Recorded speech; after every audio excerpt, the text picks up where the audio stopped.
আসসালামু আলাইকুম ওয়া রাহমাতুল্লাহি ওয়া বারাকাতুহু।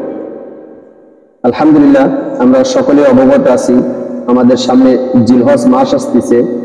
যে জিলহজ মাসের গুরুত্ব সম্পর্কে আমরা অনেকেই অজ্ঞ। আমরা মাহে রমজানের গুরুত্ব জানি এবং জুমার দিনের গুরুত্ব জানি, কিন্তু জিলহজ মাসের প্রথম 10 দিনের যে গুরুত্ব এবং ফজিলত এ সম্পর্কে আমরা অনেকেই অজ্ঞ।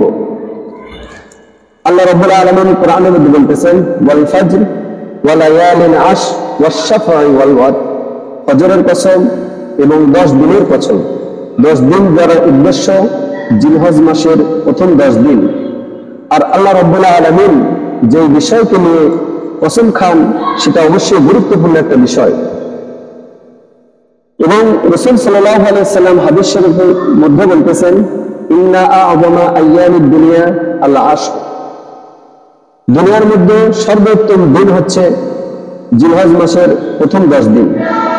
তাহলে আমরা কোরআন এবং হাদিস দ্বারা জানতে পারলাম জিলহজ মাসের প্রথম 10 দিন অতি গুরুত্বপূর্ণ একটা দিন।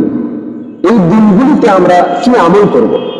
এই দিনগুলিতে আমরা নফল ইবাদত করব, যেমন কোরআন তেলাওয়াত করব, জিকির করব এবং নফল নামাজ আদায় করব।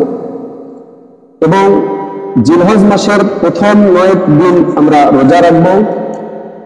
যারা কুরবানির নিয়ত করেছি, কুরবানি করব, যারা নিয়ত করেছি তারা অবশ্যই জিলহজ মাসের চাঁদ দেখার আগেই আমাদের হাত পায়ের নখগুলি এবং মাথার চুলগুলি কেটে নেব এবং আরাফার ময়দানে আরাফার দিনে রোজা রাখব, তাকবীরে তাশরিক আদায় করব, কুরবানি করব এবং হজ করব।